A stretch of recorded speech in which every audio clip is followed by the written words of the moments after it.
So micro processor and micro controller. என்னால முடிஞ்ச அளவுக்கு இத ரொம்ப ஷார்ட்டா சொல்றதுக்கு நான் பார்க்குறேன்.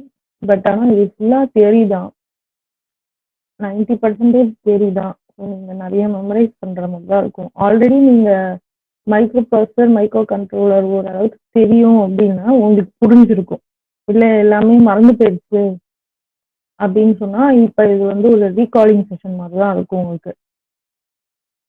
பிகாஸ் இதுல வந்து பெருசா அண்டர்ஸ்டாண்ட் பண்ணிக்கிறதுக்கோ, இல்ல நெறைய ப்ராப்ளம்ஸ்க்கோ வாய்ப்பு கிடையாது. லாஸ்ட் சிபி செஷன்ல பார்த்தா மைக்ரோ ப்ராசஸர் பாதிக்கு பாதி கேட்டிருக்காங்க தான். ஆனா அதே மாதிரி தான் இப்பயும் கேட்பாங்கன்ட்டுலாம் அவசியம் இல்ல. உங்களோட சிலபஸ்ல பார்த்தா ஒரு 40% அந்த மாதிரி தான் குடுத்துருக்காங்க. 30-40% தான் மைக்ரோ ப்ராசஸர் குடுத்துருக்காங்க. அது முக்கியமா 3 தான் குடுத்துருக்காங்க. 8085, 8086, 8051 இந்த 3 மைக்ரோ ப்ராசஸர், மைக்ரோ கண்ட்ரோலர் இதான் குடுத்துருக்காங்க. அப்ப அவங்க என்ன மாரி கொஸ்டின்ஸ் கேட்பாங்க அப்படின்னு நம்மளால யூகிக்க முடியாது கண்டிப்பா. லாஸ்ட் டைம் அப்படி கேட்டாங்கன்னா, இந்த டைமும் அதே மாதிரி கேட்பாங்கன்ட்டுலாம் கிடையாது. பட் இருந்தாலும் அந்த 3 மைக்ரோ ப்ராசஸர்ல எவ்வளோ படிக்க முடியுமோ அவ்வளோ படிச்சுக்கோங்க. ஏன்னா இதுல பெருசா கான்செப்ட்ஸ்லாம் வராது இல்லையா? அப்போ நமக்கு படிச்சுட்டா ஈஸி தான் அட்டெண்ட் பண்றது. மேபி 1, 2 ப்ராப்ளம் வந்து வரலாம். டி சைக்கிள்ஸ் கண்டுபிடிக்கிறது, இன்ஸ்ட்ரக்ஷன்ஸ் வந்து இன்ஸ்ட்ரக்ஷன்ஸ் குடுத்துட்டு அது என்ன எக்ஸிகியூஷன் நடக்கும் அந்த மாதிரி கேட்கறது. அந்த மாதிரி வரலாம். அதெல்லாம் தெரியணும்னு சொன்னாலும் நமக்கு ஃபுல்லா இந்த ஆர்க்கிடெக்சர், டிஸ்கிரிப்ஷன் இதுல வர டெர்ம்ஸ் இதெல்லாம் தெரிஞ்சிருந்தாதான் அந்த இன்ஸ்ட்ரக்ஷன் செட்டையும் நம்மளால படிக்க முடியும். ஸோ ஒவ்வொரு மைக்ரோ ப்ராசஸருக்கும் ஒரு பர்டிகுலர் இன்ஸ்ட்ரக்ஷன் செட் இருக்கு. அதை படிச்சுதான் ஆகணும். ஓகேவா? இங்க நம்ம எப்படி பிரிச்சிருக்கோம் அப்படின்னா, ஜென்ரலா என்னென்ன பேசிக் டேர்ம்ஸ் இருக்கு, ஒரு 8 பிட் மைக்ரோ ப்ராசஸர்னா ஜென்ரலா என்னென்ன டேர்ம்ஸ் இருக்கு அதெல்லாம் பார்த்துடலாம். Types of buses. So buses தான் இங்க இம்பார்ட்டன்ட் மைக்ரோ ப்ராசஸர் அப்படின்னு சொல்லும்போது. பஸ்ஸஸ் வழியா தான் எல்லா கம்யூனிகேஷன், எல்லா டிரான்ஸ்மிஷன் ஆஃப் டேட்டா எல்லாமே நடக்குது. So types of buses. 8085 architecture, 8085 architecture இதே மாதிரி தான் 80s ஆர்கிடெக்சரும் இருக்க போகுது. சிக்னல் டிஸ்கிரிப்ஷன் இது ரெண்டும் சேர்ந்தாப்புல தான் வரும். அதுக்கப்புறம் ஃபிளாக் ரெஜிஸ்டர்ஸ். ஆக்சுவலா இதே தான் அப்படியே வந்துட்டு 8086க்கும் வரும். கொஞ்சம் இந்த இன்ஸ்ட்ரக்ஷன்ஸை வந்து இந்த மாதிரி கிளாசிஃபை பண்ணி படிச்சுக்கிட்டா ஓரளவுக்கு ஈஸியா இருக்கும். ஸோ இன்ஸ்ட்ரக்ஷன் செட்ல இருந்து கண்டிப்பா ஒரு 1 to 2 மார்க் வர்றதுக்கு சான்ஸ் இருக்கு. இன்ஸ்ட்ரக்ஷன் செட் அப்படின்னு சொல்லும்போது டைரக்டா அவங்க இன்ஸ்ட்ரக்ஷனாகவும் கொடுக்கலாம், இல்லை ஏதாச்சும் ஒரு லாஜிக் கொடுத்து இதுக்கு என்ன இன்ஸ்ட்ரக்ஷன் வரும் அப்படின்னு கொடுக்கலாம், இல்லை இன்ஸ்ட்ரக்ஷன் கொடுத்து இது வந்து என்ன நடக்கும், இந்த இன்ஸ்ட்ரக்ஷன் நடந்த பிறகு என்ன டேட்டா வந்து இருக்கும் மெமரியில அந்த மாதிரி கேட்கலாம். அப்போ நமக்கு ஃபுல் இன்ஸ்ட்ரக்ஷன் செட் தெரிஞ்சாதான் அதை ஆன்சர் பண்ண முடியும். அதுக்கப்புறம் அட்ரஸிங் மோட்ஸ், இதுவும் இன்ஸ்ட்ரக்ஷன்ஸ் தான், டிஃப்ரெண்ட் டைப் ஆஃப் கிளாசிஃபிகேஷன் அவ்வளோதான். அதுக்கப்புறம் அட்ரஸிங் மோட்ஸ் இது கொஞ்சம் இம்பார்ட்டன்ட் தான், ஏன்னா தியரி தான் ஃபுல்லாக. மிஷின் சைக்கிள் இதுவும் இம்பார்ட்டண்ட்டான போர்ஷன் தான். எப்பவுமே இதுல இருந்து இந்த மெஷின் சைக்கிள் ரிலேட்டடா ஒரு 1 மார்க் எந்த காம்படிட்டிவ் எக்ஸாமா இருந்தாலும் ஒரு 1 மார்க் அதுல கேட்டுடுறாங்க. ஸோ இங்கேயும் அந்த மாதிரி நம்ம அசியூம் பண்ணிக்கலாம். மெமரி மேப்டு ஐஓ டெக்னிக் இது வந்து தியரி தான் ஃபுல்லா. கேட்கலாம், கேட்காமலே இருக்கலாம். இன்டர்ஃபேஸிங்லயும் பெருசா கொஸ்டின்ஸ் வந்து இது வரைக்கும் கேட்கல.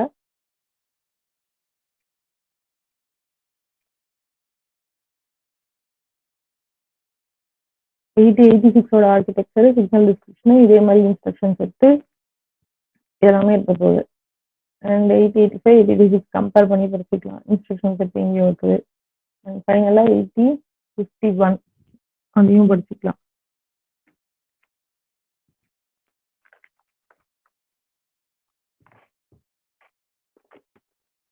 எக்ஸ்ட்ராவா வந்து இதுல எக்ஸ்ட்ரான்னு சொல்ல முடியாது, உள்ளுக்குள்ள இருக்கிறதெல்லாம், உள்ளுக்குள்ள இருக்கிற போர்ஷன்லாம் பார்த்தீங்கன்னா டைமிங் டயக்ராம், அதுக்கப்புறம்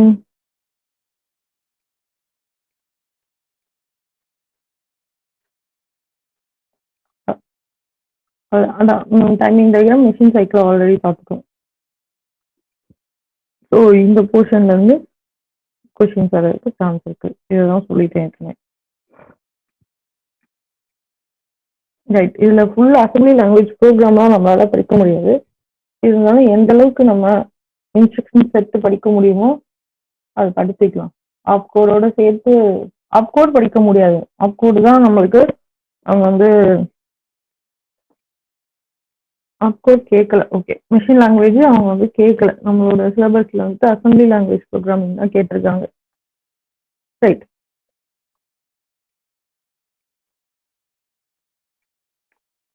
மெயினா இதை படிச்சிடணும். 80-85 ஆர்கிடெக்சரும் சிக்னல் டிஸ்கிரிப்ஷனும் படிச்சிடணும்.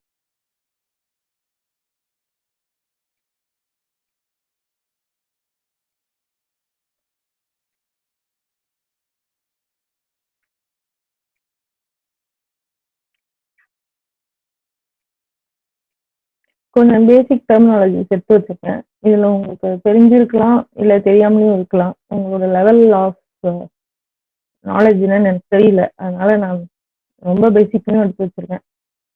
ஸோ டிஜிட்டல் கம்ப்யூட்டர் நமக்கு தெரியும், programmable machine that process binary data. எல்லாமே பைனரி டேட்டா தான் நம்ம பார்க்க போகிறோம். பேசிக்காக அதில் இருக்கக்கூடிய blocks arithmetic, logic unit, control unit, memory unit, input unit, output unit. So 5 பிளாக்ஸ்ன்னு சொல்லுவோம்.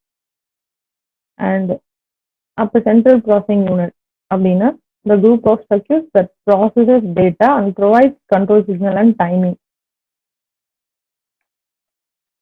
அப்போ இதெல்லாம் இதுல சென்ட்ரல் ப்ராசஸிங் யூனிட் அப்படின்னு சொன்னா ALU, the control unit, group of registers. ரெஜிஸ்டர்ஸ்ன்றது இங்க நம்ம மெமரியா யூஸ் பண்றோம். இப்போ கண்ட்ரோல் யூனிட்ல என்ன இருக்கும்? கண்ட்ரோல் யூனிட்ல மெயினா கண்ட்ரோல் பண்ற அந்த சர்க்யூட்ரி இருக்கும். So timing, it provides timing and signal to all operations in the computer and controls the data flow. Data எங்கேருந்து எங்கே போகணும், எங்கேருந்து எங்கே டிரான்ஸ்ஃபர் ஆகணும், அந்த மாதிரி ப்ராசஸை கண்ட்ரோல் பண்ணும். அண்ட் எல்லாத்தையும் சிங்க்ரனைஸ் பண்ணுறது இந்த கண்ட்ரோல் யூனிட்னு சொல்லலாம். arithmetic logic unit, the group of circuits that perform arithmetic and logic operations like arithmetic operation, addition, subtraction, multiplication, division. Logic operation, or and not அந்த மாதிரி இருக்க எல்லா operations, as well as greater than, lesser than, அந்த மாதிரி ஆப்ரேஷன்ஸும் இதுல நம்ம கொண்டு வந்துடுறோம். And ALU is always part of CPUன்னு சொல்றோம். அப்புறம் memory, medium that stores binary information. இங்கே பைனரி இன்ஃபர்மேஷன்ன்றது instructions as well as data. நம்ம டேட்டா மட்டும் பைனரி இன்ஃபர்மேஷன் கிடையாது, நம்ம பண்ண போகிற ப்ரோக்ராமும் இன்ஸ்ட்ரக்ஷன் தான் சேவ் ஆகும். அப்போ மெமரி அந்த அளவுக்கு தேவைப்படும் டேட்டா ஸ்டோர் பண்ணுறதுக்கு. இப்போ 2 நம்பர் ஆட் பண்ணோம் அப்படின்னு சொன்னால் ஆட் ஏபி அப்படின்றது தான் நம்மளோட இன்ஸ்ட்ரக்ஷன். அப்படின்னா ஏபி ஸ்டோர் பண்ணுறது இல்லாமல் ஆட் ஏபின்ற அந்த இன்ஸ்ட்ரக்ஷனையும் பைனரியாக கன்வெர்ட் பண்ணி ஸ்டோர் பண்ணுறதுக்கும் நமக்கு மெமரி வேணும். Input, it is a device that transfer information from outside world to computer. So IO devices நமக்கு தெரியும், input and output devices. Microprocessor and microcontroller னா என்ன? So microprocessor வந்து it's basically a programmable logic device. Microprocessorன்றது basically a programmable logical device. So PLD னா என்னன்னு already நம்ம படிச்சோம்.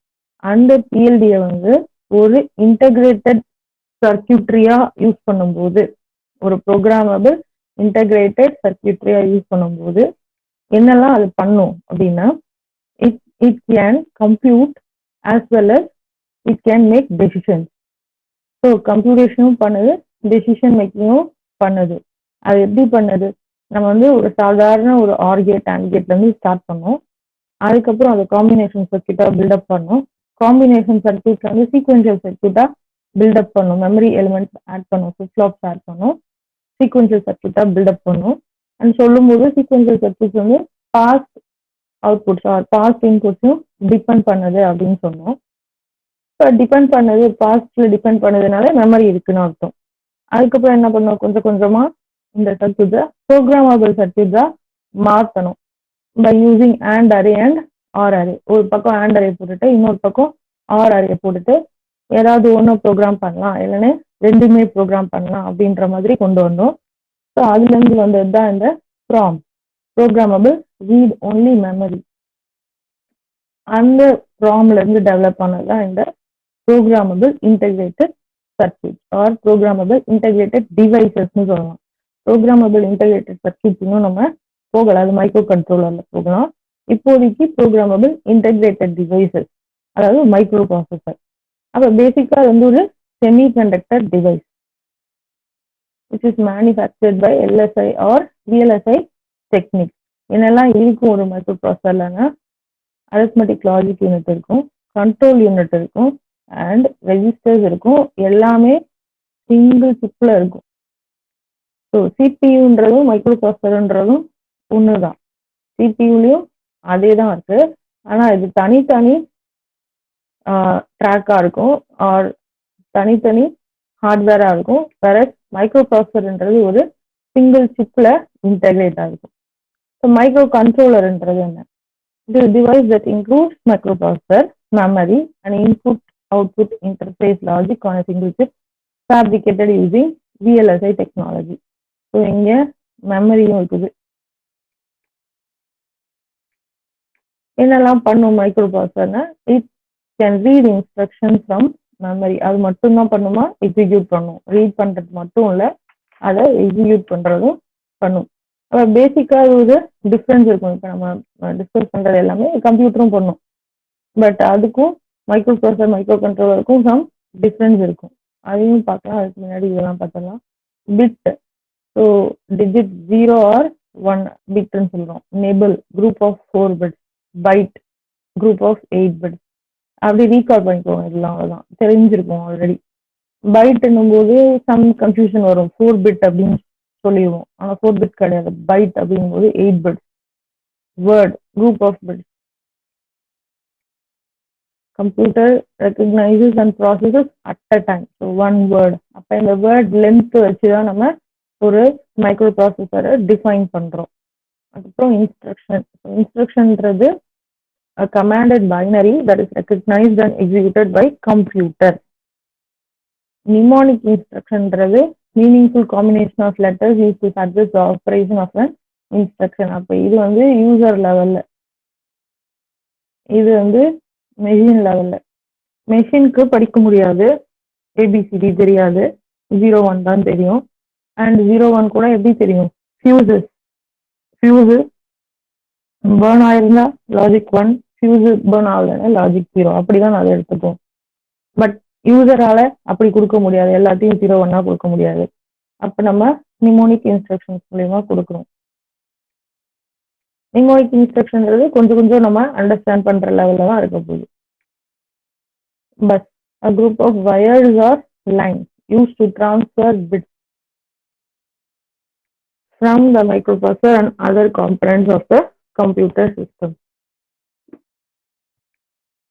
or a path used to carry signals. So signals, bits அப்படின்லாம் சொல்றோம், bytes bits அதெல்லாம் சொல்றோங்க. எது வழியா டிரான்ஸ்ஃபர் நடந்துட்டு இருக்கு? பஸ் வழியா நடந்துட்டு இருக்கு.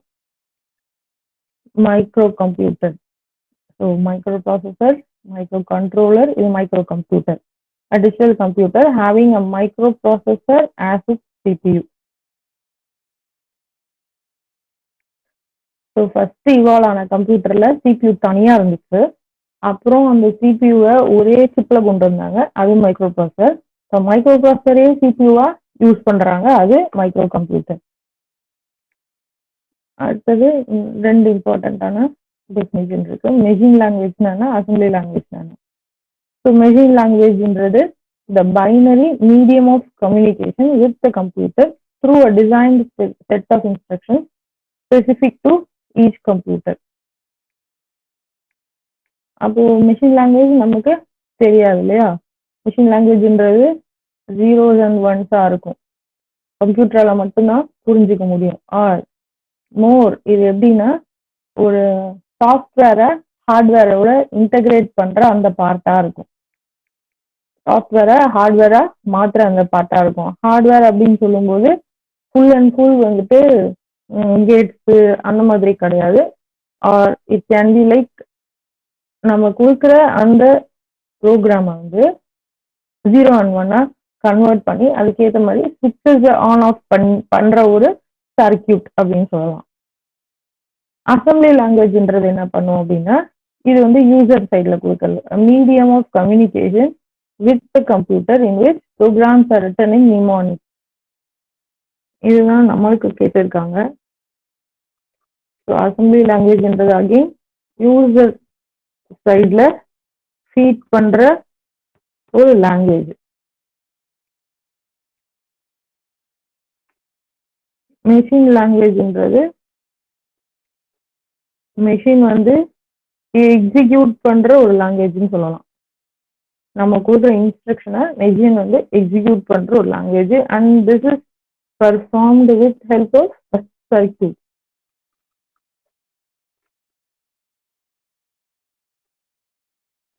அசம்பிளி லாங்குவேஜ் இந்த மைக்ரோ ப்ராசஸர் பொறுத்த வரைக்கும் ஆப்கோர்ஸ். ஸோ இன்ஸ்ட்ரக்ஷன்ஸ் அப்படின்னு சொல்றோம். இன்ஸ்ட்ரக்ஷன்ஸ்ல ஆப்கோட்ஸ் தான் கொடுக்குறோம். Bit capacity of a microprocessor. It is defined as number of bits it can process at a time in parallel. இப்போ 8-bit மைக்ரோப்ராசஸர்னு சொன்னா அட் டைம்ல 8-பிட்டையும் ரீட் பண்ண முடிஞ்ச ஒரு டிவைஸை தான் 8-பிட் மைக்ரோப்ராசஸர் அப்படின்னு சொல்றோம். அப்ப பேரலா அந்த 8-பிட்ஸையும் அது ப்ராசஸ் பண்ணணும். இது வந்து ரொம்ப இம்பார்ட்டன்ட் இல்லையா? எனி மைக்ரோப்ராசஸரோட இன்டர்னல் ஸ்ட்ரக்சர் ஆர்கிடெக்சர் வந்து இந்த பிட் கெப்பாசிட்டியை பொறுத்து தான் அமைய போகுது. ஸோ இது ஒரு ஜென்ரல் பிளாக் டயக்ராமா எடுத்துக்கலாம். நம்மளோட மைக்ரோ ப்ராசஸர் இது ஃபுல்லா மைக்ரோ கம்ப்யூட்டர் அப்படின்னு சொல்றோம். ஸோ அப்ப இது சிபியூன்னு சொல்லிடலாமா? சிபியூவே இங்க வந்து மைக்ரோ ப்ராசஸரா இருக்குது. So ALU register control unit. இது இல்லாம மெமரி தனியா இருக்கு. மெமரியில ராம் ரேம் இருக்கு. ராம்ன்றது நம்மளோட ரீட் ஒன்லி மெமரி. ஒரு டிவைஸோட மொத்த ப்ரோக்ராமும் ஒரு ராம்ல நடக்குது அப்படின்னு சொல்லலாம். Read write memory or random access memory RAM அப்படின்னு சொல்றது எந்த அளவுக்கு இன்ஃபர்மேஷனை ஸ்டோர் பண்ண முடியும், அதர் அப்ளிகேஷன்ஸை ரன் பண்றதுக்கு தேவையான மெமரி அப்படின்னு சொல்லலாம்.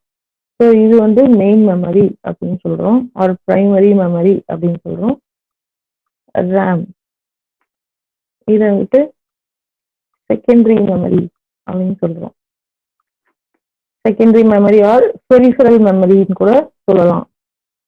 அதுக்கப்புறம் இன்புட் டிவைஸ் அவுட்புட் டிவைஸ் கண்டிப்பா இருக்கும். இது எல்லாம் கனெக்ட் ஆயிருக்கிறது இந்த பஸ் சிஸ்டம். இந்த மூணு பார்ட்டையும் இன்டர் கனெக்ட் பண்றது இந்த பஸ் சிஸ்டம்னு சொல்லலாம். சிஸ்டம் பஸ் வந்துட்டு நம்ம இந்த மாதிரி டேட்டா பஸ்ஸாகவும் அட்ரஸ் பஸ்ஸாகவும் தனித்தனியா பிரிச்சிருக்கோம். ஸோ அட்ரஸ் பஸ் எல்லாம் பார்த்தா யூனி டைரக்ஷனல்ல இருக்கும். இன்புட்ல இருந்து நம்ம சிஸ்டம்க்கு வர ஒரு லைன், அவுட்புட் சிஸ்டம்ல இருந்து அவுட்புட்க்கு போற ஒரு லைன். இது ரிவர்ஸ்ல நடக்காது. எப்பவுமே அவுட்புட்ல இருந்து சிஸ்டமுக்கு வராது. சே ஃபார் எக்ஸாம்பிள் ஒரு மானிட்டர் இல்ல ஒரு பிரிண்டர் அதெல்லாம் எடுத்துக்கிட்டா அவுட்புட் டிவைஸ் ஒரு கம்ப்யூட்டர்ல. அந்த டிவைஸ் எப்பவுமே பிரிண்டர் வந்து சிஸ்டம்க்கு இன்ஸ்ட்ரக்ஷன் கொடுக்காது, ஆர் மானிட்டர் வந்து சிஸ்டம்க்கு இன்ஸ்ட்ரக்ஷன் கொடுக்காது. நம்ம என்ன இன்ஸ்ட்ரக்ஷன் கொடுக்குமோ அதுதான் மானிட்டர்ல டிஸ்பிளே ஆகும், அதுதான் பிரிண்டர்ல பிரிண்ட் ஆகும். அதே மாதிரி இன்புட் டிவைஸ் அப்படின்னு சொல்லும்போது கீபோர்ட்ல இருந்து மவுஸ்ல இருந்து எல்லாமே இன்புட் டிவைஸ்னு சொல்லலாம். அப்ப அதெல்லாம் நமக்கு சிக்னல் எப்படி போகுது, from the device to the system. மறுபடியும் இது வந்து ரிவர்ஸ்ல வரக்கு சான்ஸ் இல்லை. சிஸ்டம் வந்துட்டு இன்புட் டிவைஸை கண்ட்ரோல் பண்ண முடியாது. அதுக்கப்புறம் இந்த மெமரி வந்துட்டு சிஸ்டமோட எப்படி கனெக்ட் ஆயிருக்கு, டேட்டா பஸ் மூலமா கனெக்ட் ஆயிருக்கு. அண்ட் இதுவும் பை டைரக்ஷனல், இதுவும் பை டைரக்ஷனல். அப்போ ஒரு ப்ராசஸர் கண்ட்ரோல் பண்றதுக்கு தேவையான சிக்னல்ஸை இது மூலியமா தான் அனுப்ப போகுது.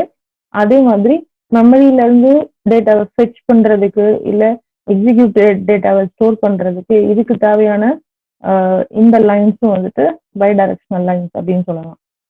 ஸோ இதெல்லாம் பேசிக்கா நம்ம கம்ப்யூட்டர் டிஜிட்டல் கம்ப்யூட்டர்ல தெரிஞ்சிருக்க வேண்டியது.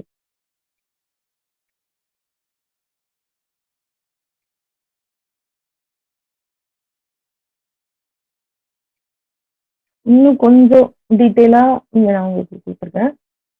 ஸோ சிபியு என்ன பண்ணும்? Sequences and execute instruction.